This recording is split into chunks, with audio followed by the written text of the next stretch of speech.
नमस्कार दोस्तों करवा चौथ का जो त्योहार है वो बहुत ही ज्यादा खूबसूरत त्योहार है। इस दिन सौभाग्यवती स्त्रियां अपने पति की दीर्घायु के लिए व्रत करती हैं और माता करवा उन्हें अखंड सौभाग्य का वरदान देती हैं। इसके साथ ही दोस्तों आज मैं अपनी वीडियो में आप लोगों से ये बात करना चाहूंगी कि करवा चौथ के दिन ऐसी कौन सी चीज है जो हर महिला को खानी चाहिए, जिससे उनके घर में सुख समृद्धि आए, उनके पति के व्यापार में भी तरक्की हो, इसके साथ ही उनके पति से जो संबंध है वो बहुत ही ज्यादा मधुर हो जाए। इसके साथ ही दोस्तों अब मैं वीडियो में ये भी बात करूंगी कि आखिर करवा चौथ के दिन अपने घर में कौन सी ऐसी चीज बनाएं जिससे आपकी जो पूजा का फल है वो कई गुना आपको मिले। दोस्तों वीडियो को शुरू करने से पहले मैं मेरे आराध्य श्री लक्ष्मी नारायण को मैं कोटि कोटि प्रणाम करती हूँ, मैं उनको कोटि कोटि नमस्कार करती हूँ। दोस्तों करवा चौथ का जो त्योहार है वो साल में एक बार आता है, तो हर महिला उसको काफी ज्यादा इंतजार करती है कि कब करवा चौथ का त्योहार आए और अपने पति की दीर्घायु के लिए इस व्रत को करें। दोस्तों सबसे पहले तो मैं बता दूं, करवा चौथ का जो त्योहार है वो माता पार्वती ने व्रत किया था भगवान शंकर के लिए, और इसके बाद इसका प्रचलन जो है वो शुरू हो गया। करवा चौथ का जो त्योहार है वो परम पूजनीय बताया गया है। भगवान श्री कृष्ण कहते हैं जो भी स्त्री अपने पति की दीर्घायु के लिए और अपने परिवार की तरक्की के लिए इस व्रत को करती है उसको कभी भी किसी प्रकार से कोई परेशानी नहीं होती है, और पति के प्रेम में दिन दूनी रात चौगनी ही जो है वो तरक्की मिलती है, और पति के प्रेम में भी कोई कमी नहीं रहती है। इसके साथ ही दोस्तों मैं बता दूं करवा चौथ के दिन ऐसा कौन सा कार्य है जो महिला को अपने पति से अवश्य ही करना चाहिए। क्योंकि दोस्तों कहते हैं भगवान श्री कृष्ण कहते हैं जो भी महिला अपने पति के हाथों से इस दिन भोजन करती है तो वह बहुत ही ज्यादा शुभ होता है। जो भी महिला अपने पति के हाथ से भोजन खाती है वह काफी ज्यादा प्रेम में परिवर्तित हो जाता है। इसके साथ ही अब कई सारी मेरी बहनों का ये भी प्रश्न रहता है कि यदि उनके पति घर से दूर है तब ऐसे में वह क्या करें। तब ऐसे में उनको ये करना है कि उनकी फोटो से आपको व्रत को पूर्ण करना है। उसके बाद अब बात आती है कि भोजन आखिर कैसे खाया जाए।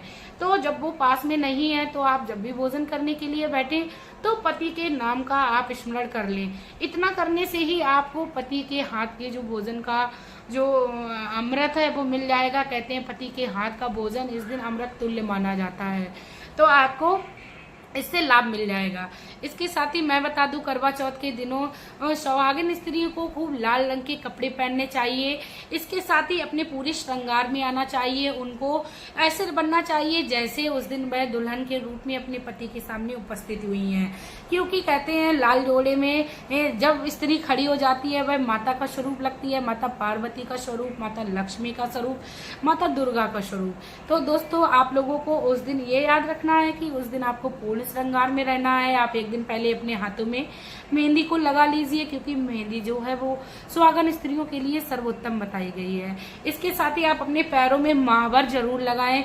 कई सारी मेरी बहनें जो हैं वो शहर में जाके रहने लगी हैं, अपनी कई सारी जो प्रथाएं हैं उनको भूलती जा रही हैं। तो मेरी उन बहनों से विनती रहेगी कि आप लोग चाहे देश के किसी भी कोने में रहें या संसार के किसी भी कोने में रहें, जब अपने यहाँ की हिंदू धर्म के शास्त्र के अनुसार कुछ भी व्रत त्योहार हो तो आप पूर्ण विधि विधान से करिए। आप भले ही डेली में ना इस्तेमाल करें कोई बात नहीं, लेकिन इस दिन आप अपने पैरों में महावर को भी अवश्य लगाएं, क्योंकि पैरों में जब महावर लगती है तो माता लक्ष्मी उससे बहुत ही ज्यादा प्रसन्न होती है। और कहते हैं जब पैरों में महावर औरतें लगाती हैं तो माता लक्ष्मी के कदम उस घर में पड़ जाते हैं। दोस्तों कहते हैं करवा चौथ के दिन हर महिला को अपने घर में पीले रंग की वस्तु अवश्य बनाना चाहिए या पीले रंग का पकवान अवश्य बनाना चाहिए, जैसे कड़ी पकौड़ा या इसके साथ ही हलवा बोल सकते हैं, या बेसन से संबंधित जो भी वस्तु है उसको आप अपने घर में अवश्य बनाएं। इससे आपको जो पूजा का फल है वो कई ज्यादा मिल जाएगा और आपका व्रत जो है वो पूर्ण हो जाएगा। दोस्तों व्रत आप जब इसको पूर्ण कर ले तो उस रात में आपको पीली वस्तु को अवश्य खाना चाहिए। इसके साथ ही मैं आप लोगों को बता दूं आपको सीताफल अवश्य खाना चाहिए, क्योंकि सीताफल में माता सीता का जो वरदान है वो लगा हुआ है। करवा चौथ के दिन जो भी महिला सीताफल को खाती है तो वह काफी ज्यादा उसके जीवन में लाभदायक सिद्ध होता है। अब दोस्तों मेरी काफी सारी माताओं बहनों का और काफी काफी सारी मेरी दोस्तों का ये सवाल रहेगा कि सीताफल यदि ना मिले तो दोस्तों आपको बिल्कुल भी घबराना नहीं है। आपके घर में बेसन से संबंधित हर चीज अवेलेबल होगी, या पीली चीज आपके घर में नॉर्मली मिल जाएगी, तो आप उसको ही खा लीजिए। क्योंकि दोस्तों सीताफल जल्दी से मेरे यहाँ भी नहीं मिलता है, लेकिन दोस्तों कहते हैं जानकारी होनी चाहिए, तो यदि किसी को मिल जाए तो उसका सेवन कर लेना चाहिए। दोस्तों मुझे भी नहीं मिलेगा तो मैं भी नहीं खा पाऊंगी, बस जो जानकारी थी वह मैं आप लोगों से शेयर कर रही हूँ। इसके साथ ही दोस्तों अब कई सारी मेरी बहनों का ये भी प्रश्न रहता है कि करवा चौथ के दिन उनको कौन से वस्त्र धारण करने चाहिए, कौन से ज्यादा शुभ होते हैं। दोस्तों सबसे ज्यादा जो शुभ वस्त्र होते हैं वो शादी का जोड़ा ही होता है। हर महिला को अपनी शादी का जोड़ा करवा चौथ के दिन पहनना चाहिए, क्योंकि उस दिन करवा चौथ के दिन जब शादी को जोड़ा महिलाएं पहनती हैं तो इससे उनकी सुंदरता में 4 चांद लग जाते हैं और भगवान श्री विष्णु का और माता लक्ष्मी का आशीर्वाद प्राप्त होता है।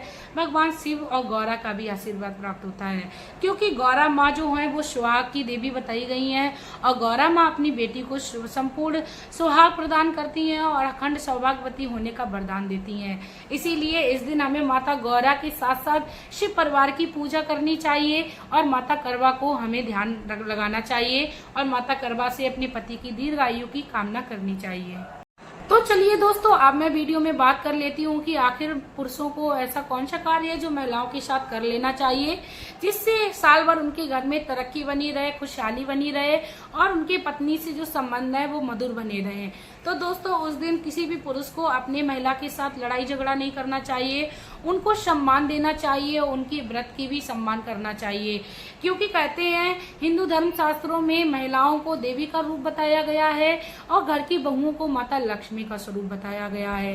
जिस घर में महिलाओं का सम्मान नहीं होता है उस घर में माता लक्ष्मी कभी वास नहीं करती हैं। इसके साथ ही कई सारी जगह पर हमने देखा है कि पुरुष जो होते हैं वो महिलाओं को अपनी उंगलियों पे नचाना चाहते हैं और ये कह सकते हैं कि पुरुष अपने हिसाब से उनको रखना चाहते हैं।